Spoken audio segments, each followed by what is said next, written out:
పోశారు, మీరందరూ ఓటేస్తారు, గెలిచాను, ఈరోజు మంత్రి అయ్యాను.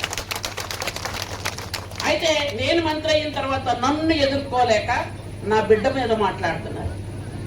మీ అందరికి కూడా చెప్తున్నాను, పిల్లల మీద మాట్లాడడం మనకి ఎంత కష్టం ఉంటుందో మీ అందరికి కూడా తెలుసు. నా బిడ్డ మీద మాట్లాడుతున్నారు, దానికి మాత్రం నేను ఊరుకోనమ్మా. ఎందుకంటే ఆల్రెడీ పోలీసులకు చెప్పాం, కరెక్ట్గా మీరు ఎంక్వైరీ చేయండి. నిజంగా నా బిడ్డ తప్పుంటే మేము దేనికైనా ఒప్పుకుంటాం, తప్పు లేకపోతే ఎవరు పెట్టారో ఎవరు పెట్టించారో అన్ని సంగతులు తెలుస్తారని మాత్రం మీ అందరికి కూడా తెలియజేస్తున్నాను. ఎందుకంటే మీరందరూ ఇద్దరు చాలా మంది ధర్నాకు వచ్చారు నాకు సపోర్ట్గా. ఎందుకంటే సాక్షి పత్రిక అని ఒక పేపర్ ఉంది, ఒక ఛానల్ ఉంది, పని పాటు లేనటువంటి ఒక ఛానల్, ఒక పత్రిక. దాంతోపాటు ఇంకొక రెండు ఉన్నాయి, ఏదో బిగ్ టీవీ ఒకటంట. వాళ్ళకు కూడా పని పాటు ఏముండదు, ఎందుకంటే ఇవి చూపిస్తానే ఉంటారు, కానీ అందులో నిజమెంత అబద్ధం ఎంత అని చూసుకోవాలి.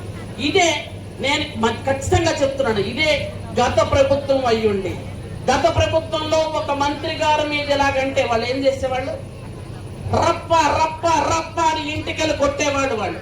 కానీ మనం ఏం చేసాం, నా కొడుకు మీదే డైరెక్ట్ గా వాళ్ళు అటాక్ ఇచ్చిన పోలీసులకు చెప్పి నిజాలు తేల్చండి, ధర్మం న్యాయం కాపాడుతుంది అన్నాం. అది వాళ్ళ ప్రభుత్వానికి మన ప్రభుత్వానికి తేడా. మన కంగారు పడుకోవాల్సిన అవసరం లేదు, నా బిడ్డ తప్పు చేయలేదని నాకు తెలుసు కాబట్టి ఎందుకంటే చాలా మంది అమ్మ మీకే ఎలాగైతే మాకేంటమ్మా అని. మనకు ధర్మం ఉంది, చట్టం ఉంది, న్యాయం ఉంది, వాళ్ళకి అవి ఏమీ లేవు. ఎందుకంటే ఆ పేపర్లో వాళ్ళ సొంత చెల్లి గురించే బండబూతులు రాశారు. అట్లాంటి నీతి, నియమం, న్యాయం, ధర్మం ఏది లేని అది ఒక పనికి మాలినటువంటి పేపరు, పనికి మాలిన ఛానల్. కాబట్టి అలాంటి ఛానల్ ఒకటంటే ఈ మధ్య వాళ్ళని ఫాలో అవుతున్నారు. అవనియండి, మనకేం నష్టం లేదు.